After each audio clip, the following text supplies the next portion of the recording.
And we are live. Welcome, welcome, welcome. Thank you for joining us today to talk a little bit about the show Stroke of Genius. Well, Stroke of Genius was born out of an idea that James Thornton had, and James unfortunately has some personal or business that he's taking care of today. So we would all want to keep James in our thoughts and prayers because he's struggling a little bit today. So just keep in mind that he's out there and he's working as best he can, and he will be back with us next Friday for the next edition of Stroke of Genius. I'm going to ask you, what do you think it means to have a stroke of genius?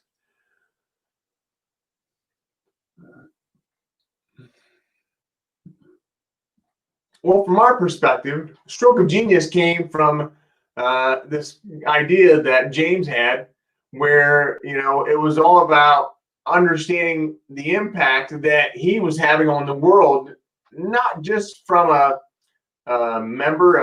human standpoint, but also from the standpoint of, I wonder what he was, what impact he was having after his stroke. So, he had a stroke a year and a half ago. For 6 months, he couldn't talk, and now he can. Although he does have a little bit of a hitch in his talk, you can hear that. But when he does talk, he knows exactly what he wants to say. So he can think fine. It's this getting the words out of his mouth that are the problem. When he was just after he had the stroke for 6 months, he wasn't able to talk at all. So he heard a lot going around him. He was able to process it all, but still not be able to do anything about it. So I think it's important for us to start to understand that we have something in our lives where we're quiet. We're not saying what we should be saying. We can't say what we want to say, but we're processing it. We are thinking about it. What is it that you have? Where are you at? Where you are, you should be doing something.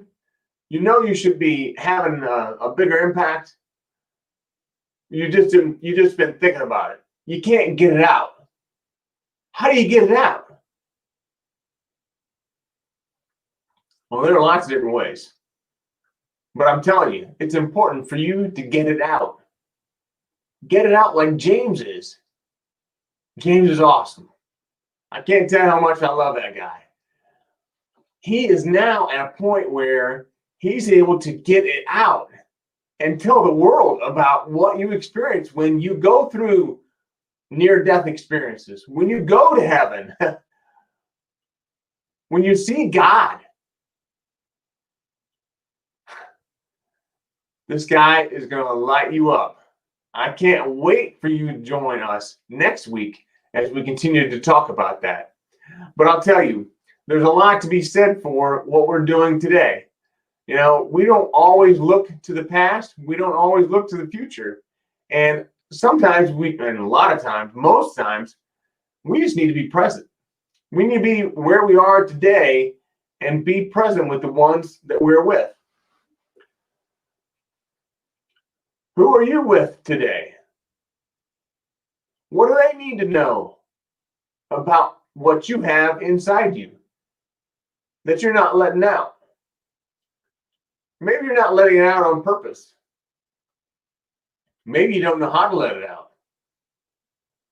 So I want to go back to that again.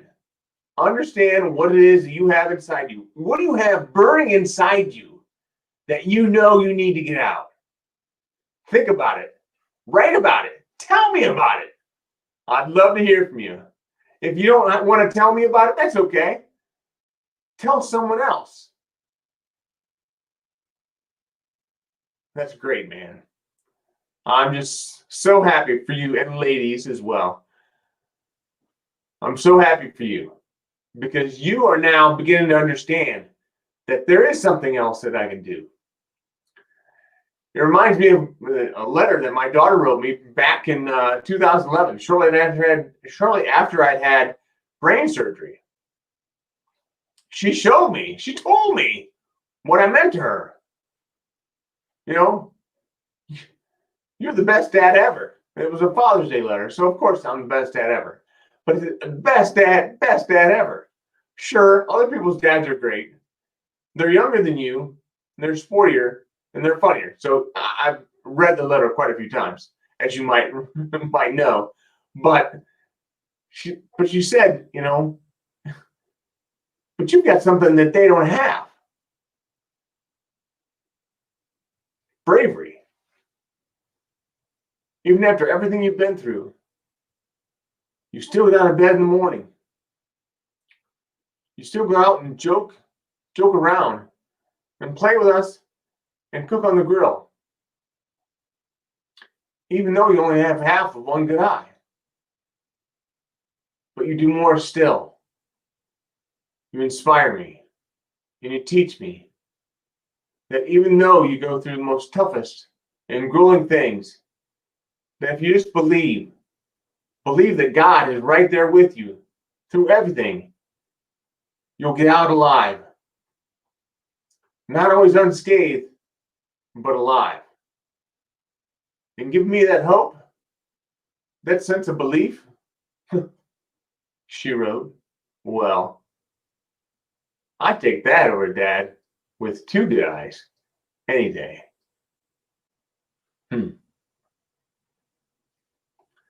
So when you're thinking about what you have inside you, you know you need to get it out. You know you need to get it out.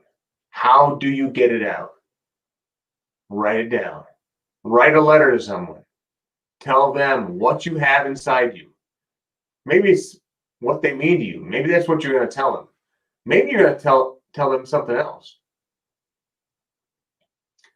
I can't tell how important it is for us all to understand what we have inside of us and get it out, because you're all amazing.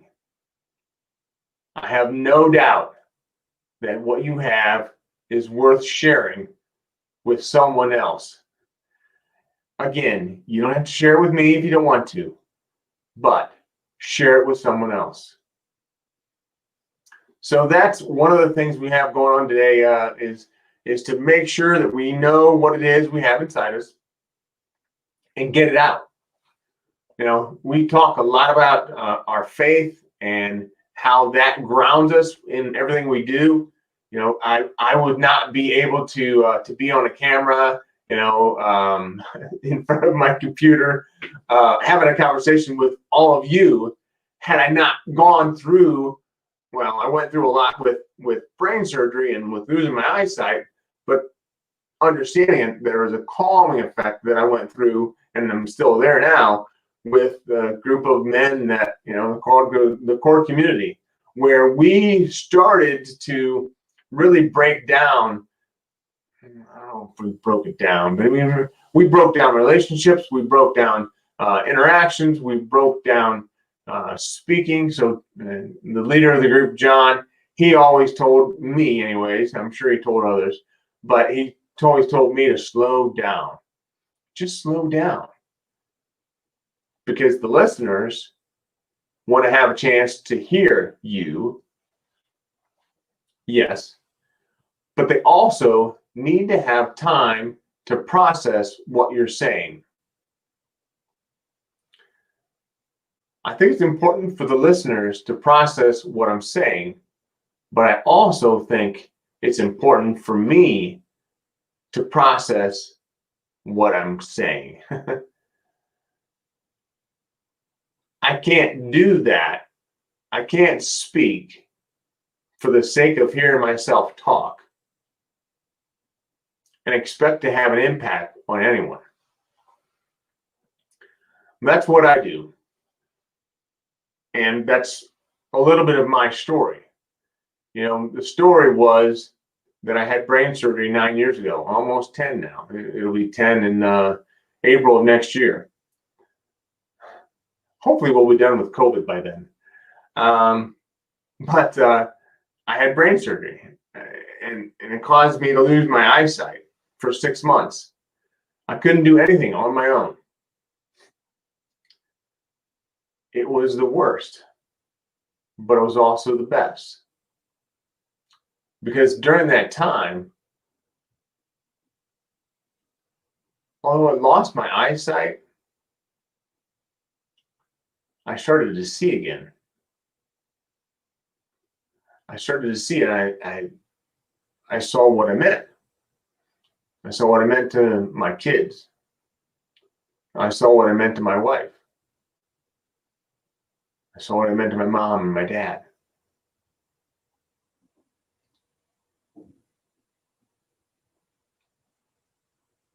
It's at that point when I started to see, the impact that I was having on the world.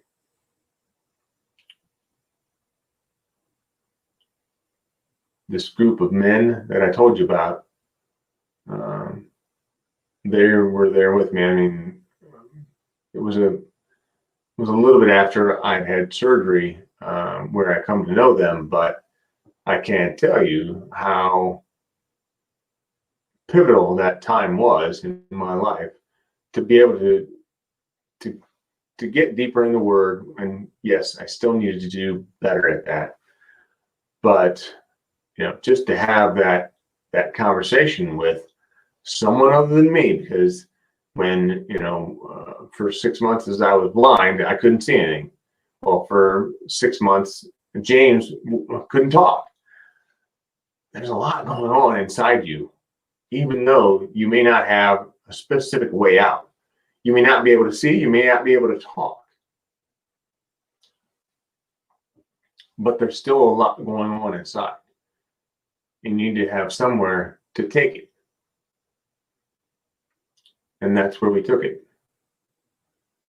We took it to God. And God helped us get through it. We all have points in our life where we struggle with various different things. Sometimes we struggle with faith. Sometimes we struggle with being able to read the scriptures, the Bible. Sometimes we struggle with having an ability to form relationships.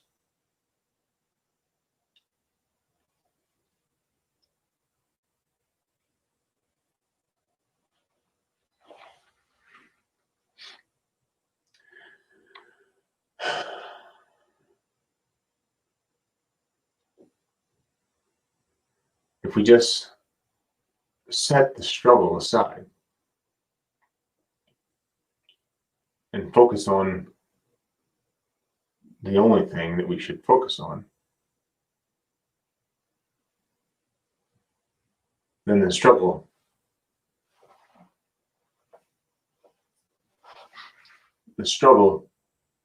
seems to go away.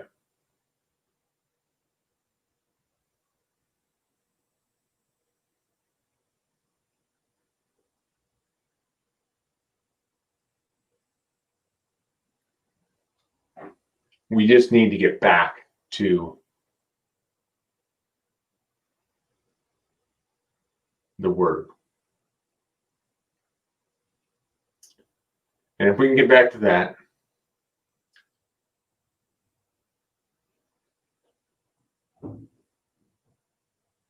a huge burden, that yoke will be lifted. So this is my reminder today for all of you to hear that we need to get back to it.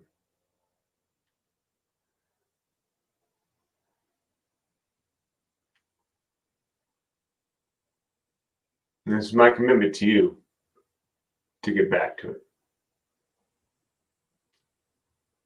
Thank you all for listening. Thank you all for being here. I look forward to next week with James and just continuing to invest in you and to invest in us and our relationship. I know next week, Hazel, James's dog, is going to be on with us. So, we get to hear a little bit from Hazel and how Hazel has had an impact on James's life. So look for that next week. Don't forget to join me here at 11:30, and I will see you then. And as always, remember to keep one eye on the road. Thank you. Talk to you soon. Bye. Have a great weekend.